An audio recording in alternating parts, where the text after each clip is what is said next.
started with today's episode, I would like to quickly read you our podcast disclaimer.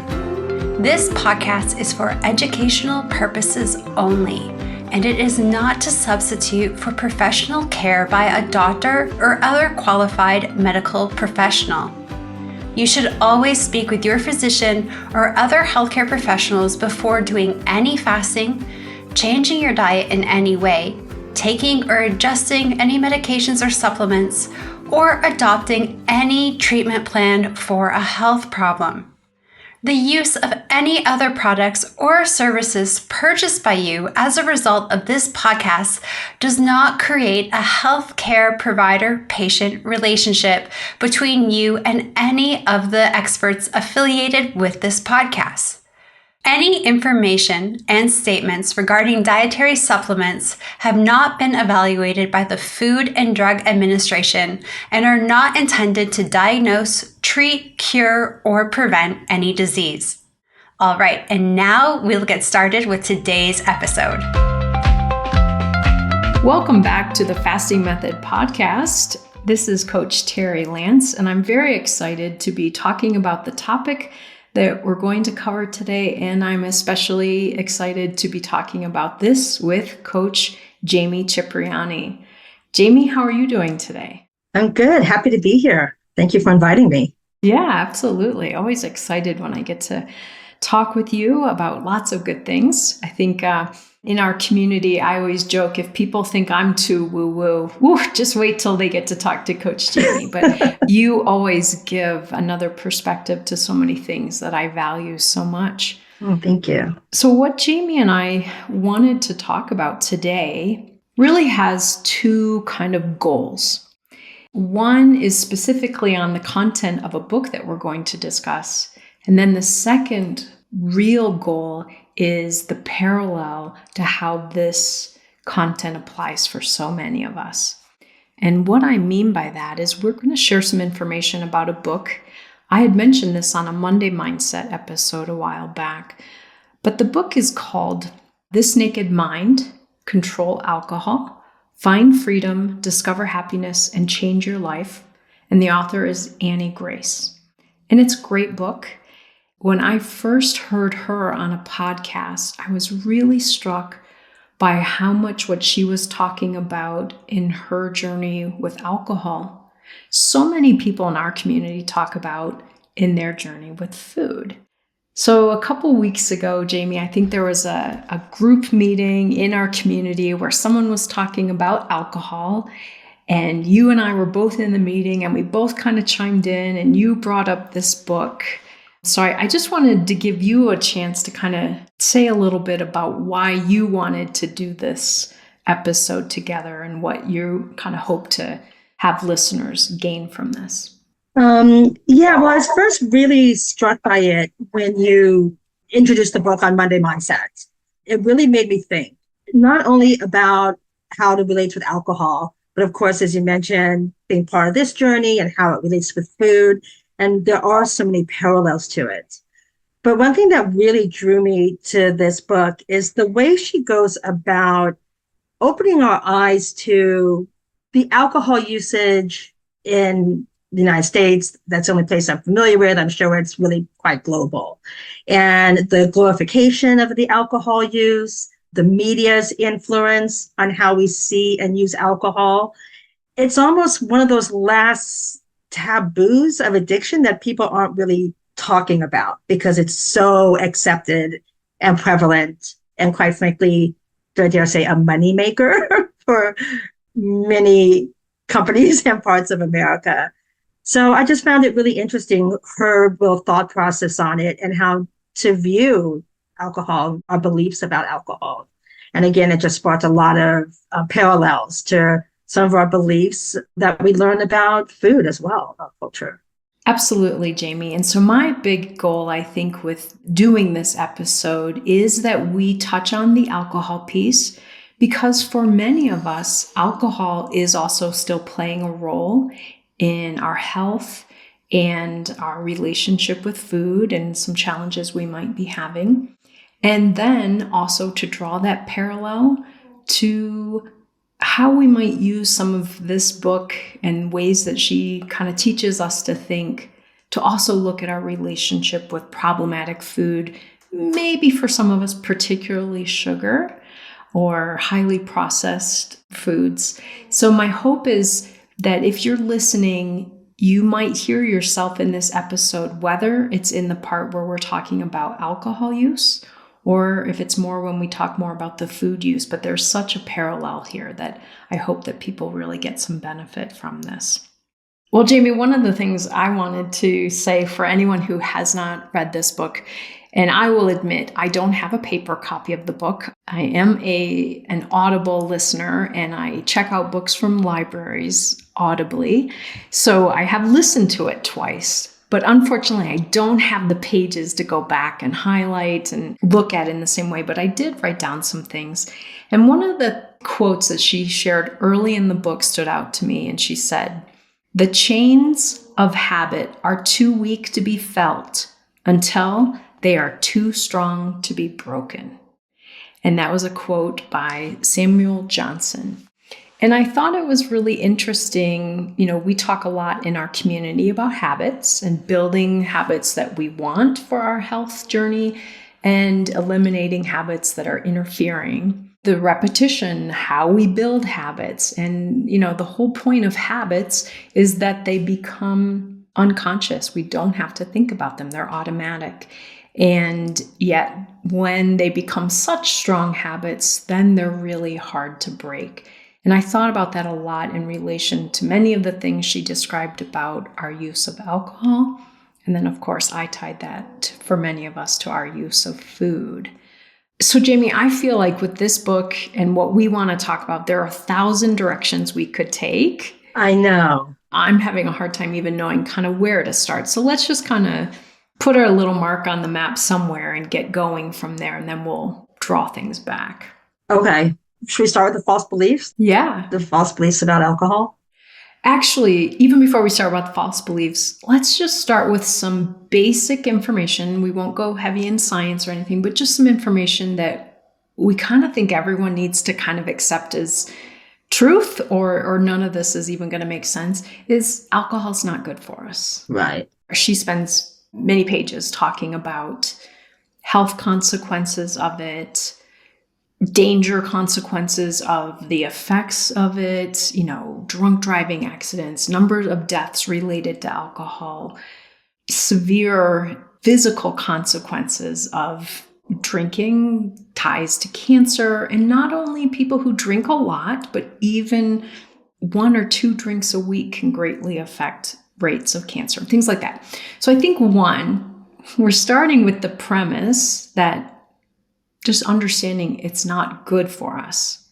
But then, as you said, what are all these false beliefs about why I would use a substance that is not good for me, that can fuel a car or a machine? Why would I be using that? Right. So, Jamie, both you and I are aware that we get very conflicting information about lots of things, and alcohol is one of them. We have experts that we trust that say it's not such a big deal, we should imbibe if we want, and other people saying imbibing at all is detrimental to our health. So we're not going to settle that debate today of just how unhealthy is it for us. But I think as we tie back to the food, maybe let's focus on what are some of the ways people have learned to justify alcohol consumption, ways we've been taught to think about it that have led us down a complicated path. And that's a really important topic, Terri, because I think there's so many really false beliefs that we've come to think about alcohol and the benefits that it really holds for us. And part of a lot of what Annie Grace talks about in this book is kind of challenging those beliefs and the old, is it true statement.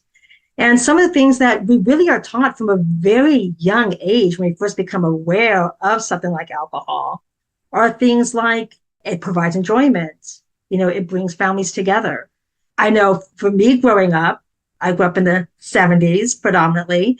that's when people still had cocktails. My parents had friends over for cocktails. As soon as my dad got home from work, they were sitting drinking cocktails.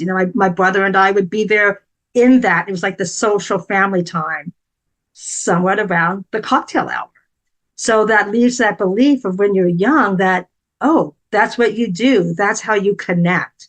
I think that's a real, sadly, false belief that people have about alcohol. One reason why they find that being drawn to it, because that's the memories of it, kind of the imprint. And then you look at the media. How many times have we seen characters on TV shows and movies using alcohol, whether it be for that liquid courage, I'm going to take this shot before I get up on that stage and do a speech, or before I go talk to a girl, or, really glamorizing it. So, it's another belief. Like, we have to have that alcohol in our life to socialize, to be more courageous, to be funnier. I think we really start to believe that when we're young. And, again, there's so many vehicles out there, media, marketing, that is telling us that from a very young age. This is the benefits and the glorification of alcohol. A lot of times people think it really does relieve stress. It's become such almost a negative, I don't want to say connotation, but it's become this whole, oh, it's mommy juice. Mommy's okay, except until she gets that glass of wine. And social media has really millions of memes on that. Rosé all day for mom. Mm-hmm. And it's just the belief about it. It's just become everywhere. And so not only accepted, but if you're not partaking, there's something wrong with you if you're not partaking. I really like how she really talks about that, those beliefs that as a society we become to accept around the use of alcohol. And I guess maybe this was a missing part that I didn't touch on earlier. This book really is for people who are contemplating stopping using alcohol. So it's not, we need to convert everyone to think alcohol is bad, or we need people to support why alcohol is good. This book that we're talking about right now really is for people exploring stopping their use of alcohol. And the author stopped her use of alcohol, never set out to become an alcoholic, never set out to become addicted to alcohol. But for all of these things that you just mentioned, found herself in really difficult situations and her life going in directions she didn't want it to be going because of alcohol.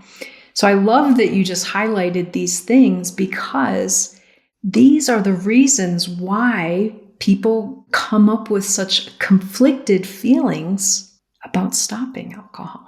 And some of our listeners may be wondering if stopping alcohol would be beneficial for them. But many of us have resistance to doing that because of all of these things you just talked about. But it helps me be fun at parties. It helps me to relax at the end of a stressful day. It's part of dinner. All of these things that we've learned, or many of us have learned about alcohol, create that conflict.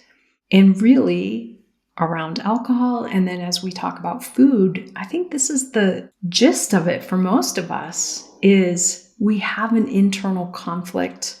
I want to be free of this thing that's causing me a challenge, but I don't believe I will be okay if I don't have it. Exactly. All of these things that you just highlighted are reasons why we're taught to believe it's good for us. It has magical powers. It's harmless. Should be part of everyone's day regularly. Why would we want to stop? Why would we want to give it up?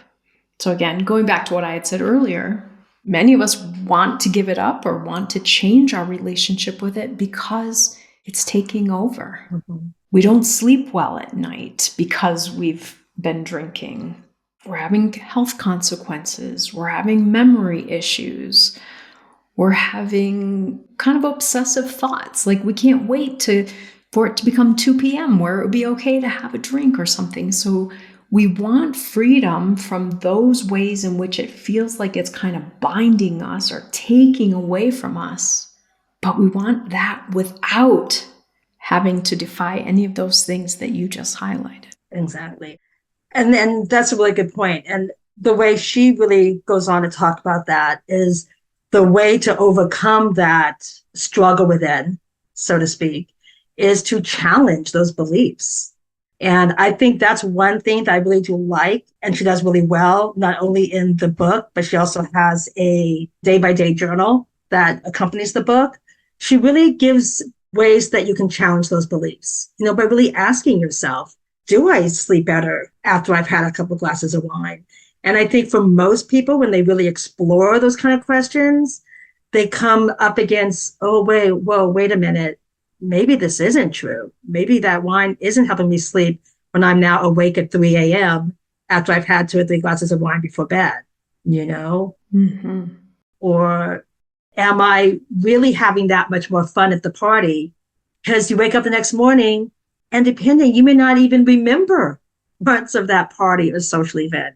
Is that having more fun? And really challenging yourself. And I see this in our fasting method community with behaviors all the time, with food behaviors and other substances. And I think this is just one other kind of aspect to look at, how the alcohol is serving you and challenging those beliefs. I know for me, when I really started to look at my daily wine ritual, being transparent here, it was not serving me. And I had to ask myself, was that serving me to reach my health goals? So it's asking ourselves the tough questions. And one of the ways that she does this, I don't think we've mentioned this yet. I think for a while in the book, it's every other chapter, but she does one on liminal thinking. And this was a new concept for me when I first heard her on a podcast.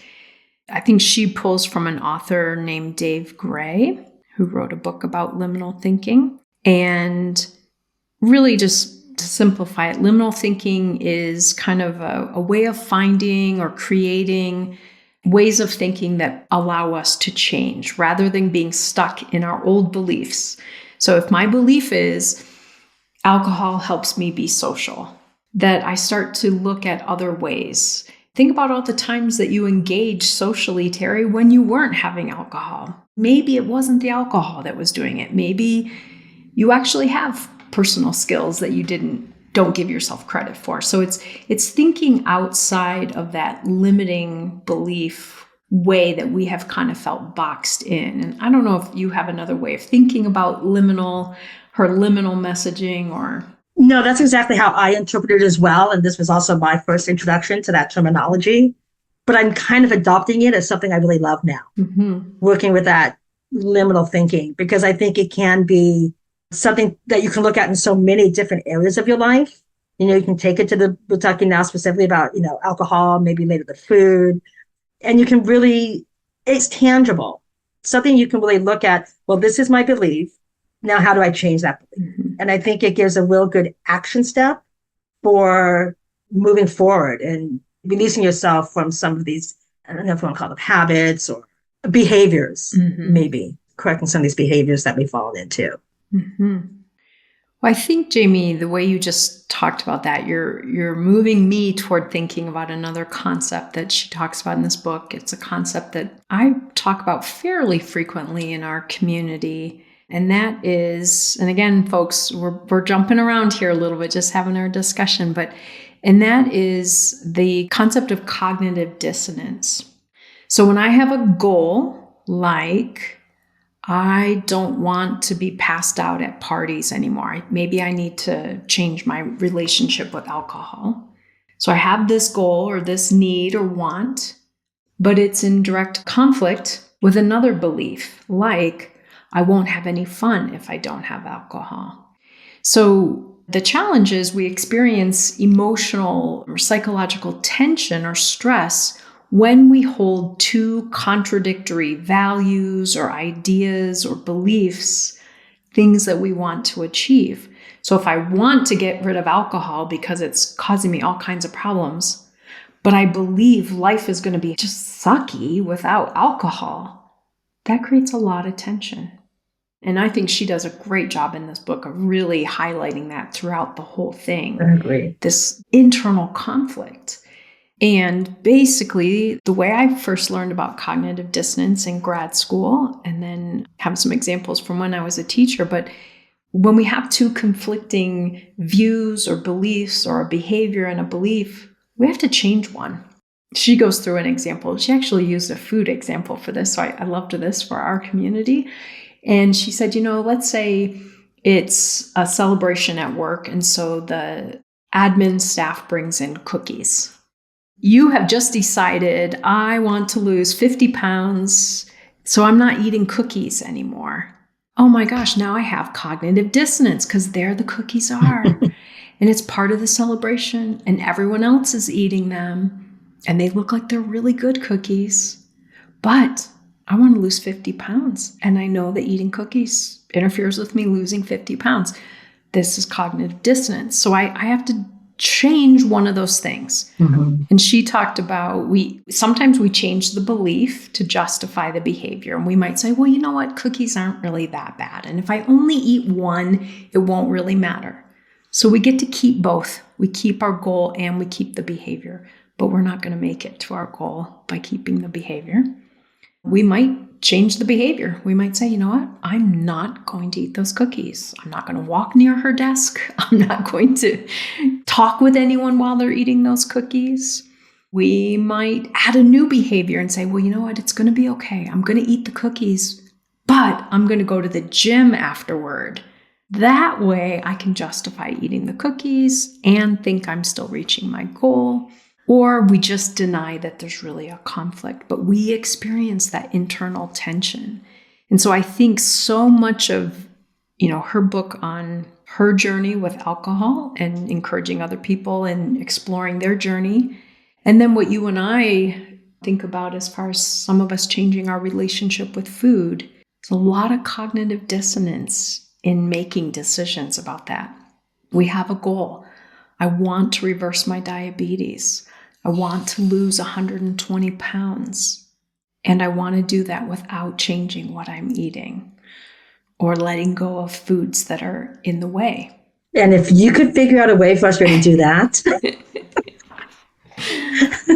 Well, I think the first thing is recognize that we have the internal tension. Right. There's a conflict here. And obviously, your response reminds me, those are really tough positions to be in. We have a desired outcome. We have a goal, but the behaviors to reach the goal are not behaviors we want to do. Right. And it's not only tough. I mean, it can be painful. Absolutely. That's really painful when you really want that desire, because I think a lot of times to change those behaviors, you're letting go of something. Mm-hmm. Something that could be really meaningful. Now, going back to some of the limiting beliefs, you may be letting go of some important only family childhood memories or family memories. And we talked about this in the community, letting go of that special thing that your mom, they would make for you every afternoon at school. And that was the only time you ever bonded with your mom over this food. And for a lot of people, that is alcohol. That's that time. So it's painful, what you're describing, the cognitive dissonance, getting over that. And I think that's something that's important to be realistic about. Mm-hmm. And for everyone who's listening to know that we shouldn't expect that, you're just going to make that decision one morning, forget your beliefs, and la-di-da, you've solved your issues or your need for these certain alcohol in her case. And it's a process. And I think she shares some examples from her own journey that at one point she might have thought she was more creative. Her career was in marketing or is in marketing, and kind of gave herself credit for being creative while having alcohol. And later had to learn my ideas are probably even better now that I'm not using alcohol in order to come up with my ideas. But letting go of that kind of safety net belief system is scary, maybe painful. Some of us go through a grieving process, like you said, yes. Of certain memories, certain patterns. When it comes to food, I know we talk about that a lot in our community, is people need to allow themselves time to grieve and be sad. I miss that food. I miss that thing that brought me comfort. Every night when I went to bed, I would go to bed and eat this candy. And now I know that it was doing so much damage that I stopped eating it at night. Right. But I miss that. And I think this is where the liminal thinking is so important, is how else can I feel good going to bed then? If that used to be my way to do it. Right. But I recognized that was bringing me health consequences that I didn't want.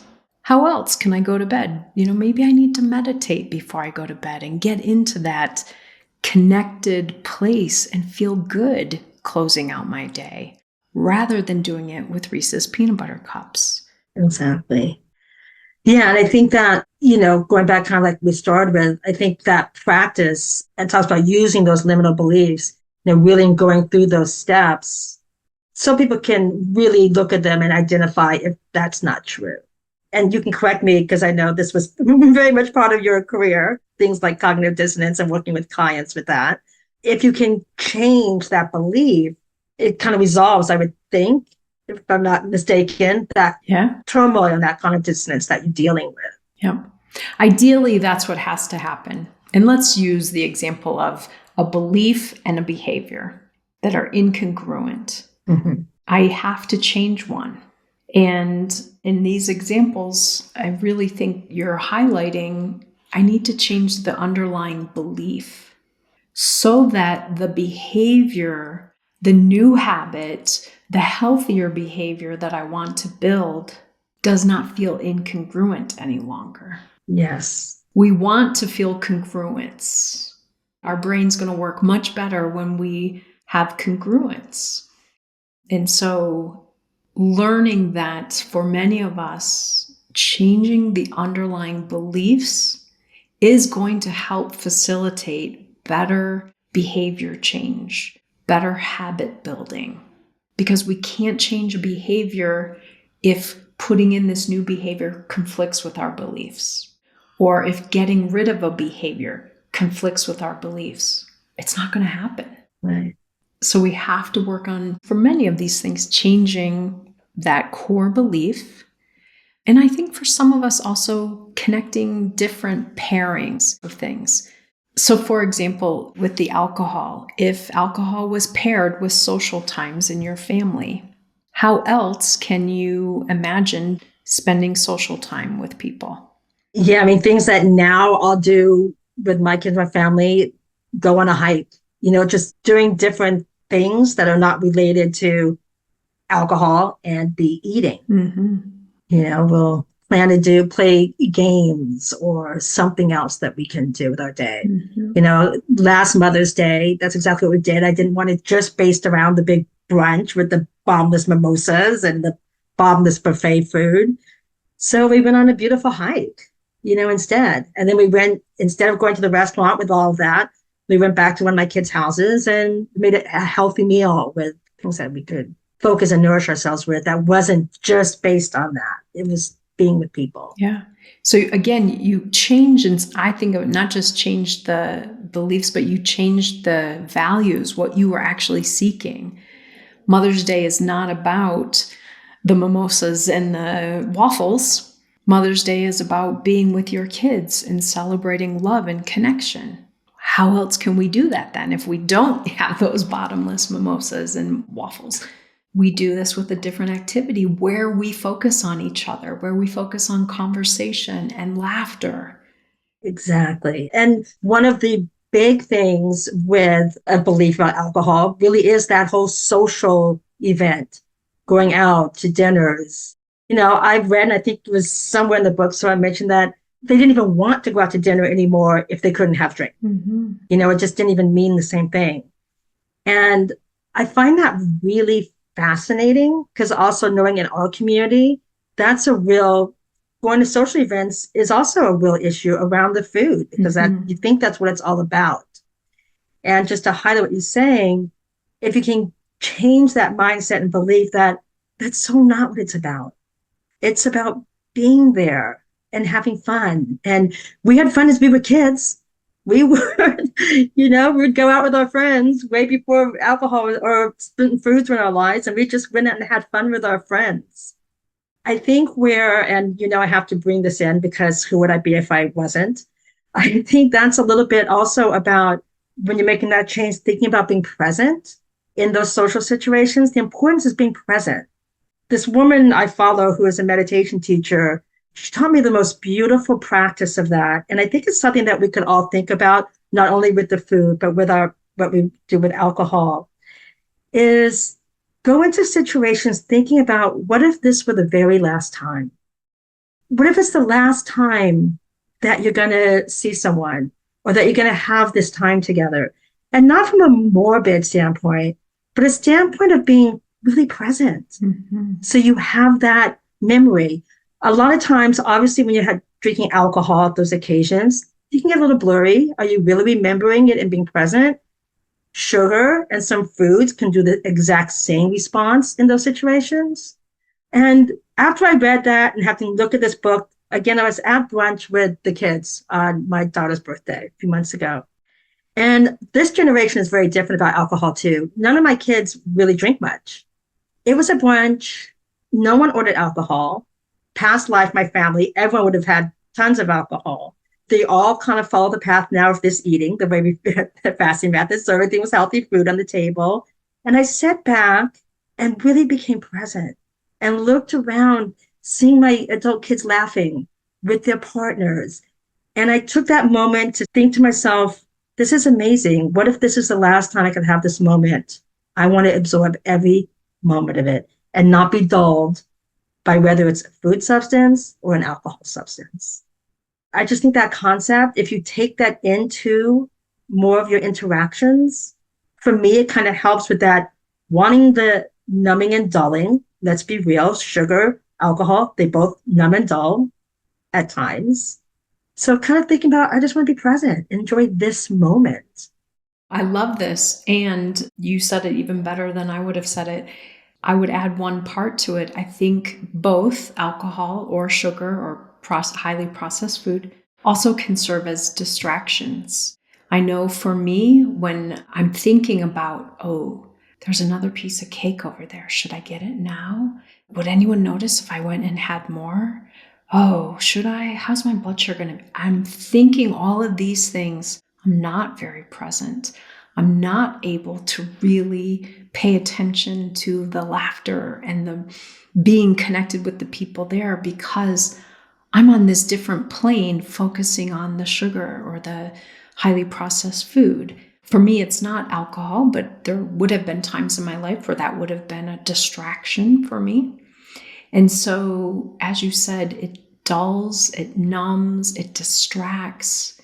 And I think it takes a lot of courage for any of us then to say, I want to be more present. I don't want to be numbed, dulled, or distracted at work, at play, with others, in relationships, with myself, to really be more present. And I think some of us might believe that happens with substances like alcohol or other drugs, but might not see the ways in which food substances also interfere.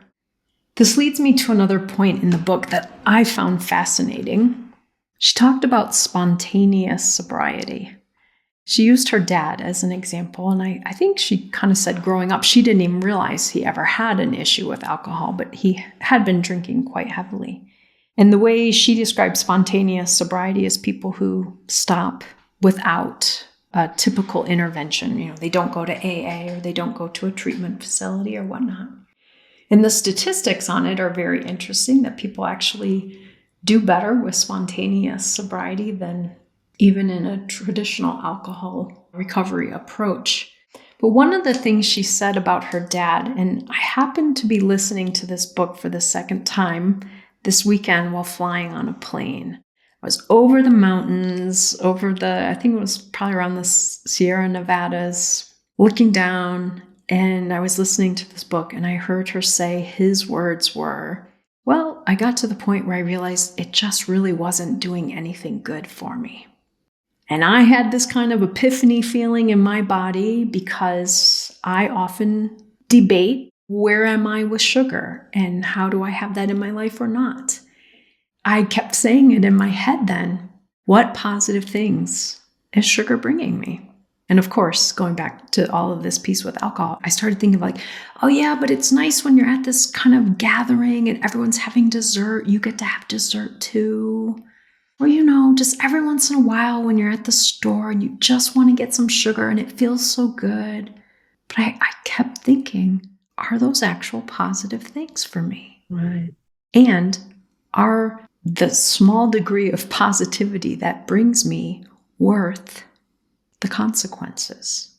So I had kind of an aha epiphany listening to this book. Again, it's focused on alcohol. That's not the issue in my life at this stage.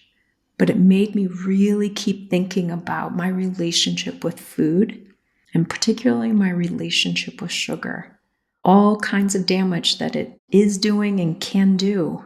What good is it doing me? And I just found his words so powerful. And so he stopped, kind of broke through all of those limiting beliefs and said, I don't need it. That's interesting. What I find fascinating is you never really know what's going to make that light bulb go off. Mm-hmm. For you, it was being 20,000 miles in the air, listening to it again. I don't know, what does it take to get to that point? Mm-hmm. Yeah, I know she touched on this at several different points in the book, Jamie, about her own journey with alcohol and, kind of when did she decide. But I think sometimes people think they have to hit a rock bottom. So if I'm now thinking this about sugar, that I have to hit a rock bottom, that I have to be laying on the sidewalk with, 7 donuts in my hands, passed out, in order for me to realize that I need to change my relationship with sugar. But that sometimes it doesn't look like rock bottom. But I think she did share that she did have a moment when she realized it was costing her more than it was giving her. Yeah, and I think one of her 2 fears that I recall she talking about was the reality of, because the way alcohol works, your tolerance level changes. And all of a sudden, after 2.5 bottles of wine, she's barely feeling the effects, at least cognitively feeling the effects. And also all of a sudden needing it in the mornings. That was a big wake-up call when she found herself at 7 a.m. ordering a drink to feel better. Mm-hmm. Yeah, so not your typical rock bottom, Skid Row kind of nightmare experience, but... No, but she was still she was a VP or some high-level executive in marketing at a company and still able to function, as she said, but she noticed her behavior. I mean, I picture it like, you're at airport bars are open 24/7 practically, because she traveled a lot, like you're sitting in an airport bar and all of a sudden you see yourself ordering a drink in that mirror. Yeah. It's 8 a.m. and it's got to be a light bulb that goes off. What am I doing? Interesting parallel, because I caught myself at the Denver airport this weekend, right before I listened to this part that I just brought up. And there was a Voodoo Donuts. The whole shop, Voodoo Donuts. It looks a little bit like Victoria's Secret, like it's all pink and you get a pink box. And I watch everyone walking through the airport with their big pink box. And I've had a Voodoo Donut before, and I thought I should maybe get one because I'm here. I walked past it 4 times. That's how much power it had for me. I did not get one, but just the fact that I walked around, it's a huge airport, and I walked around that food court 4 times in order to walk by Voodoo Donuts. That really spoke to me about what was happening, kind of like her maybe ordering the drink at 7 a.m. Exactly. I've got a CGM on, I'm working on my health, and I walked by Voodoo Donuts 4 times. So I hope that people kind of are thinking about, again, whether it's their relationship with alcohol or their relationship with food, I don't have to hit rock bottom. I don't have to have a huge health scare. Right. Is it providing enough positive in my life that the consequences of it are worth it? Is it worth it? I mean, and we've talked about this in the community of almost that playing it to the end. Mm-hmm. Is it worth having this right now? That's right. And yeah, is this serving me at this moment? Is sometimes how I like to think about it. Is it serving me to hit, I have certain health goals. Is it serving me to hit my health goals? That's right. Is the way I think about it. So Jamie, in listening to this book, especially the second time, I really thought a lot about some of her use of the word addiction. And at some point, really kind of talking about, is drinking a habit or is it addiction? And I remember her trying to really draw some strong parallels between habits. And, if you had a bad habit and I told you I would give you $500,000 if you stopped that habit, let's say your habit is you bite your fingernails. And I say that I'm going to give you $500,000 if you'll stop biting your fingernails. Would you do it? Oh, yeah. But if someone said, I'll give you $500,000 if you don't drink it again, would that answer feel different to make? I remember that part. She said, many people, watch yourself if you will hesitate for your answer. Because, again, one of the limiting beliefs of it is that, it's just a habit. I can stop whenever I want. Because you can stop, you can work on stopping behaviors or habits, but it's really hard to just willingly just stop addiction. And I think of that often in our community, and you and I talked about this a little before we got started today, that I think a lot of people, when it comes to food, have learned to use the phrase food addiction or sugar addiction, I'm an addict, very freely. And I know some people say, well, you can't address a problem that you can't admit to, so that's great that they do. But what I see people doing is saying, I'm a sugar addict, as they're putting a donut to their mouth. But none of us would think that's okay for someone who is a cocaine addict to keep using cocaine. And so I encourage those of you who use that language to describe your relationship with food to keep looking at that. If I really believe I have a sugar addiction, what is my approach? Am I going to try moderating my addiction, or do I need to completely break with the addictive substance? And maybe that looks different for different people. The difference between moderating versus abstinence. And I think you and I touched on before we got started with recording, we're not talking about this today because we think everyone has to abstain from alcohol necessarily or from sugar necessarily. But if it's interfering with your life to the point where you are using the phrase, I think I'm a sugar addict, or I think I'm maybe addicted to alcohol, I think we need to take some serious look at how are we going to manage that. Yeah, it's I think today that word addiction has so many different connotations. There's almost two camps. There's people who kind of just throw it around willy-nilly all the time and say, I'm addicted to everything almost. And there's people who are really afraid of that word, because you think if you're an addict in anything, you're the one, if you're an alcohol addict, you have to be the one sleeping on the sidewalk, with no home, with the alcohol in the paper bag. So I think that might be somewhat in terms of when people using that, I think that gets into a difficult and gray area for people. I don't know your thoughts on that.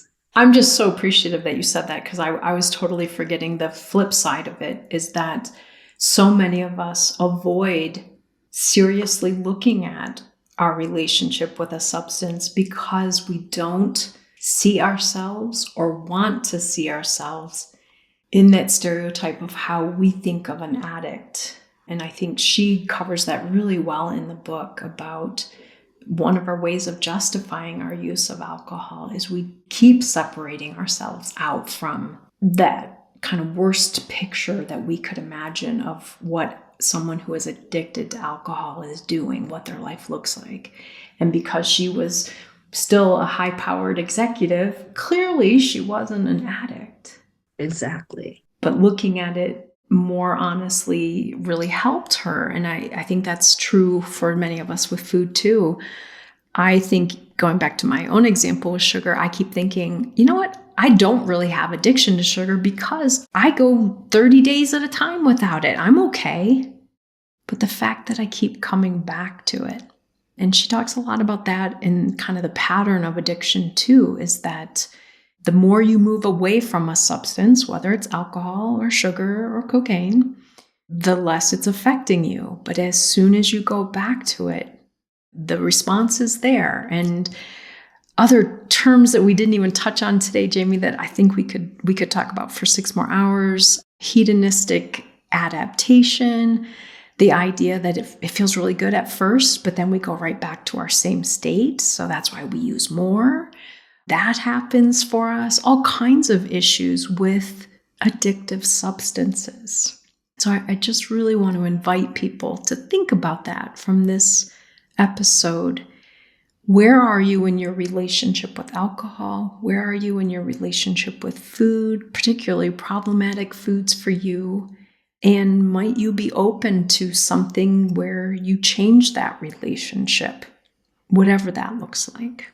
Exactly. And I think taking because that can be, I think, a very high pressured concept for a lot of people, because then it does bring in, for a lot of people, whether it's sugar, unprocessed foods, pretty addictive, alcohol, saying to yourself, I can never have something again, can almost be paralyzing. And I know that even sounds extreme, but I think it can be that extreme to some. So what I do like what she says, and other health people I've heard kind of say something similar, she says, I can choose to drink whenever I want. I choose not to. She didn't say this, but I kind of, in my mind, hear her saying, because I choose me. Mm-hmm. After that, and I think that is empowering for anyone considering, do I give something up? Do I do something in moderation? However that works, there's a whole spectrum for all of these sugar, alcohol, ultra-processed foods, that A is individual, that people have to be really honest with themselves where they can really land on that spectrum of pure moderation or once a year or whatever that is for you. But I think empowering people that you have a choice is really important. And I know you're big on languaging. You tell us that in the community often. It just gives yourself a little more control and power. It's like, I have the choice to choose if I'm going to partake in X, Y, Z. And so I just thought about that as you were talking, and like, kind of, where does that fit in really trying to make these decisions and where we want to go with it, and I'd be curious your thoughts on like reframing and all that to get to these goals that we're looking for with these problematic, whatever it is for you. It's interesting that you said that, and I'm so glad that you did, because my first introduction to her at all was on a podcast. And then I did a podcast on the topic, and that was the phrase that really stuck with me, because I think she used the example in that podcast of, someone might come up to her and say, oh, I forgot, you can't drink. And she said, oh, I can drink. I can drink whenever I want. I just don't want to. I think for many of us, that sounds like a big leap to get to a place where we would say, I don't want to. And it doesn't mean that she didn't like alcohol, that she didn't enjoy those 2 bottles of wine, or that she, whatever, but she didn't enjoy overall what it was taking away from her. Mm-hmm. And so right now, she can whenever she wants, but she doesn't want to right now. Yes. And I think that's also the way I've been thinking about my next step with sugar. Of course, I can have it whenever I want. Just don't want it right now. And again, like you said, I don't know how long that will be. Will that be 30 days? Will that be 60 days? Will it be 6 years? Will it be 12 years? I don't know. But I think allowing ourselves to even take that risk of experiencing and working on changing some of that messaging, I think is really significant. And there was a quote that she shared in the book from Pema Chodron. The most fundamental harm we can do to ourselves is to remain ignorant by not having the courage and the respect to look at ourselves honestly and gently. So I hope people will hold on to that. I don't think you and I are saying anyone has to do anything drastic, but I just hope people will look at themselves honestly and gently as they kind of continue to navigate this journey. That's beautiful. Well said. Yeah, thank you for sharing that. Yeah. Well, Jamie, I know you also did the workbook, which I did not do. So at any point, if people are interested, if people like this topic and want to come back to it, we could always do another episode. But I really, really appreciate you being here with me today and being so open to talk about this complicated topic. So I really appreciate that. And listeners, if you enjoyed what you heard today, please don't hesitate to share it with a friend, give us some feedback. It helps us to know people following us, people giving feedback, helps us to know if we're giving you what you're looking for when you come here. So from me, I hope that everyone takes good care of themselves, and I will look forward to seeing you on a future episode. Oh, thank you so much, Terri, for having me. That was fun, interesting. Really enjoyed that. And I just hope the listeners got even a little tidbit that they can take away. Very good. And I hope some of you will read the book. Again, whether alcohol is a concern for you or not, I think there's so much value in so many of the concepts. So I think many of us can relate regardless. Absolutely. All right, everybody. Until next time, happy fasting.